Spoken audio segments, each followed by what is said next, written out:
नमो तस्स भगवतो अरहतो सम्मा सम्बुद्धस्स। नमो तस्स भगवतो अरहतो सम्मा सम्बुद्धस्स। नमो तस्स भगवतो अरहतो सम्मा सम्बुद्धस्स। गिरिमानंद सूत्तम। तेरो यं गिरिमानंदो आनंद तेरा संतिका सुत्वा तस्मिन् खनि ये बा अहोसि निरुपद्धवो दश संयोपसंयुत्थं परित्थं थं भनामहे। एवं मे सुतं एकं समयं भगवा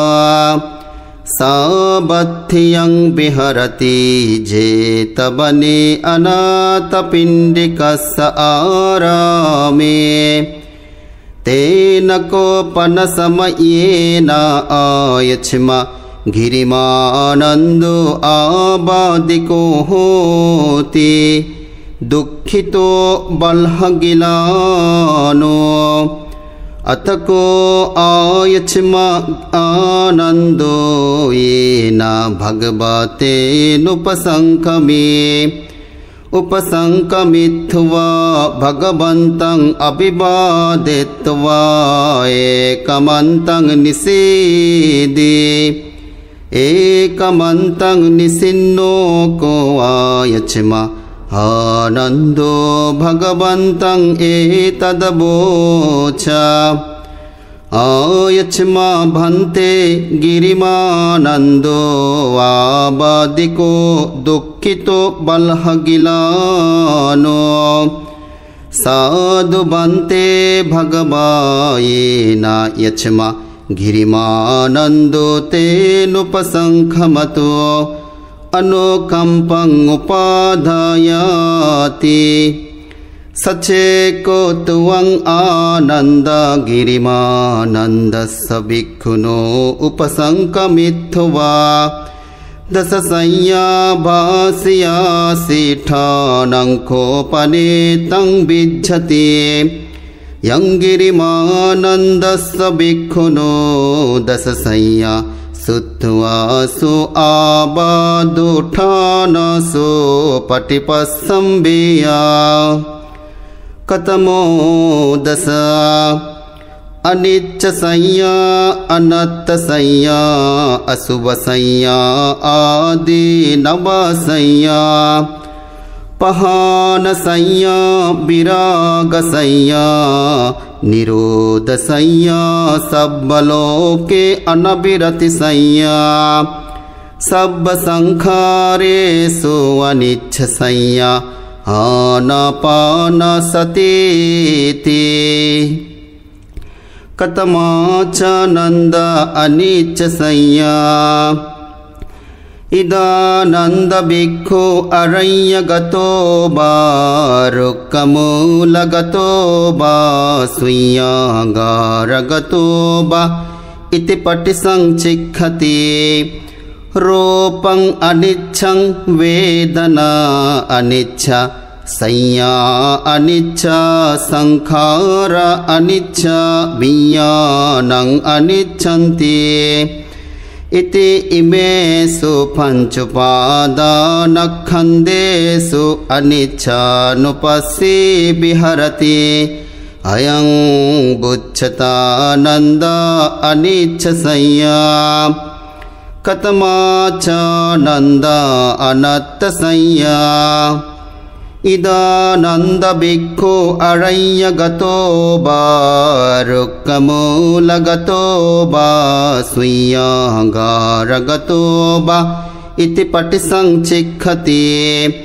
चक्षुं अनत्ता रूपं अनत्ता सोतं अनत्ता सद्दा अनत्ता घानं अनत्था गन्धा अनत्था जिह्वा अनत्था रस अनत्था खायो अनत्था पोट्ठब्बा अनत्था मनो अनत्था धम्मा अनत्थाति इति इमेषु चसु अज्जत्तिका बाहिरेषु आयतनेषु अनत्थानुपस्ये विहरति अयं बुच्छतानन्द अनत्तसंज्ञा कतमाचानन्द अशुभसंज्ञा इदानन्द भिक्खु इममेव कायं उद्धं पादतला अधोके समत्तका तच्च पर्यन्तं पुरं नानपकारस्य असुचिनो पच्छभिक्षति अत्ते इमस्मिन् काये केशालोमा नखा दन्ता तच्छो मंसं नहारो अट्टि मिञ्जावखं हदयं यकनं किलोमकं पिहकं पप्पासं अन्तं अन्तगुणं उदर्यं करीसं मत्तलुङ्घं पित्तं सिंहं पुब्बो लोहितं सेदो मेदो अस्सु वसाखेलो सिंहानिका लसिका मुत्तन्ति इति इमस्मिन् काये अशुभानुपस्ये विहरति अयं बुच्छतानन्द अशुभसंज्ञा कतमाचानन्द आधिनवसंज्ञा इदानन्द भिक्खु अरण्यगतो वा रुक्कमूलगतो वा स्वीयागारगतो वा इति पटिसंचिक्षति बहु दुःखो अयं कायो बहु आदीनवो इति इमस्मिन् काये विविधा आबाधा उपपज्जन्ति संयतेदं चक्षुरोगो सोतरोगो गानरोगो जिह्वारोगो कायरोगो शेषरोगो कन्नरोगो मुखरोगो दन्तरोगो कासो सासो पिनासो डहो जरो कुच्छिरोगो मुच्छा पखंदिका सोला विशोचिका कुट्ठं गंडो किलासो सो अपमारो दद्दु खंडु कच्छुरकस बितच्छिका लोहित पित्तं मधुमेहो अंसा पिलिका भगंदला पित्त समुत्थान आबाधा सिंह समुत्थान आबाधा वात समुत्थान आबाधा सन्निपातिका आबाधा उत्परिणामज आबाधा विषम परिहारज आबाधा उपखमिका आबाधा कम्म विपाकज आबाधा शीतं उन्हं जिगच्छ पिपास उच्चारोपसभूति इति इमस्मिन् काये आदिनवानुपस्ये विहरति अयं बुच्छतानन्द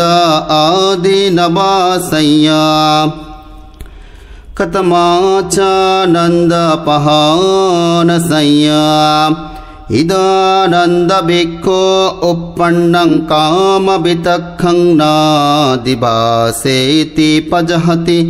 विनोदेति व्यन्ति करोति अनभाभङ्गमेति uppannं व्यापादवितक्कं नादिभासेति पजहति विनोदेति व्यन्ति करोति अनभाभङ्गमेति uppannं विहिंसा वितक्कं नादिभासेति पजहति विनोदेति भिन्ति करोति अनभावङ्गमेति uppannuppanne papake akusale dhamme nadivaseti pajahati vinodeti bhenti karoti anabhabhangameti ayam bucchatananda pahanasaya katamacha nanda viragasaya idananda bhikkhu aranya gato ba rukkamula gato ba sunyagara gato ba iti pati sanchikhati etang santang etang panitang yatidhang sabbha sankhara samato sabbo padipati nichaggo tanhakkayo virago nibbananti ayam bucchatananda viragasaya katamacha nanda nirodasaya idananda bhikkhu aranya gato ba rukkamula gato ba sunyagara gato ba iti pati sanchikhati etang santang etang panitang yadidang sabba sankhara samatho sabbo padipati nichaggo tanhakkayo nirodo nibbananti ayam bucchatananda nirodasaya katamacha nanda sabbaloke anabirati saya idananda bhikkhu ye loke upayupadhana chetasu aditthana binibhesano saya te pajahantu biramatina upadiyantu ayam bucchatananda sabbaloke anabirate saya katamacha nanda sabba sankharesu anicca saya idananda bhikkhu sabba sankharehi atti ati harayachi jigucchati ayam bucchatananda sabba sankharesu anicca saya katamacha nanda anapanasati idananda bhikkhu aranya gato ba rukkamula gato ba sunyagara gato ba nisedati pallankang abujitva ujungkayang panidhaya parimukang sating upattapitva so sato ba assa sati sato passa sati dhighang ba assa santo dhighang assa samiti pajanati dhighang ba passa santo dhighang passa samiti pajanati rassang va assa santo rassang assa samiti pajanati rassang va passa santo rassang passa samiti pajanati sabbakaya patisangvedi assa sissamiti sikkati sabbakaya patisangvedi passa sissamiti sikkati passambayang khaya sankharang assa sissamiti sikkati passambayang khaya sankharang passa sissamiti sikkati piti patisangvedi assa sissamiti sikkati piti patisangvedi passa sissamiti sikkati sukha patisangvedi assa sissamiti sikkati sukha patisangvedi passa sissamiti sikkati चित्तसंखार पटिसंवेदी अस्य शिष्यामीति सिक्खति चित्तसंखार पटिसंवेदी पस्य शिष्यामीति सिक्खति पस्संभयं चित्तसंकारं अस्य शिष्यामीति सिक्खति पस्संभयं चित्तसंखारं पस्य शिष्यामीति सिक्खति चित्तपटिसंवेदी अस्य शिष्यामीति सिक्खति चित्तपटिसंवेदी पस्य शिष्यामीति सिक्खति अभिप्पमोधयं चित्तं अस्य शिष्यामीति सिक्खति अभिप्पमोधयं चित्तं पस्य शिष्यामीति सिक्खति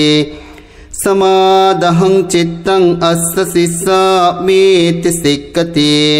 समादहं चित्तं पस्य शिष्यामीति सिक्खति विमोचयं चित्तं अस्य शिष्यामीति सिक्खति विमोचयं चित्तं पस्य शिष्यामीति सिक्खति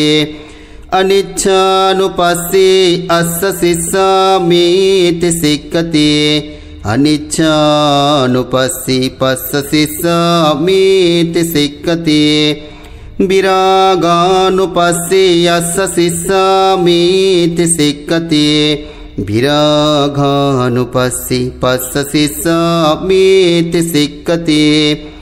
निरोधानुपस्सी अस्य शिष्यामीति सिक्खति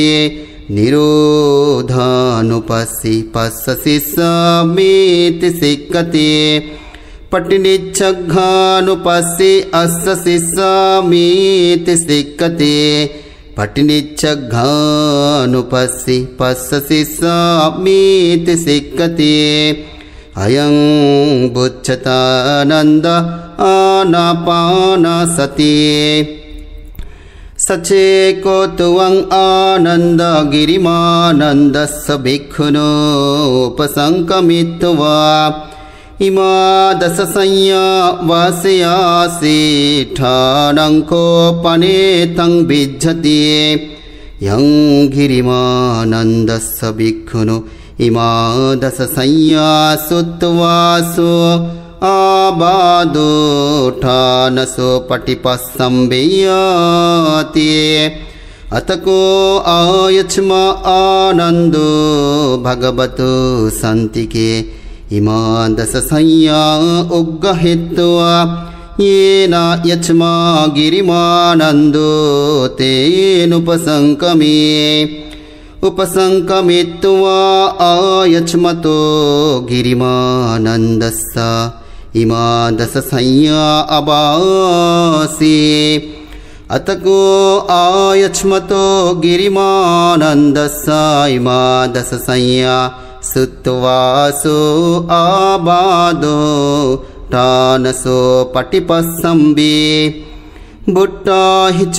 यच्म गिरिमानन्दो तमः आबादा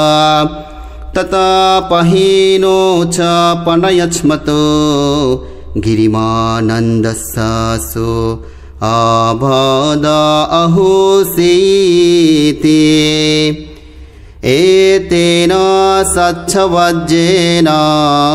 सुत्तिते होतु सर्वदा एतेन सच्छवज्जेन सब्बदुःख रोगभय अंतराय उपद्रव विनाशन्तु एतेन सच्छवज्जेन होतु ते जय मंगलान्ति।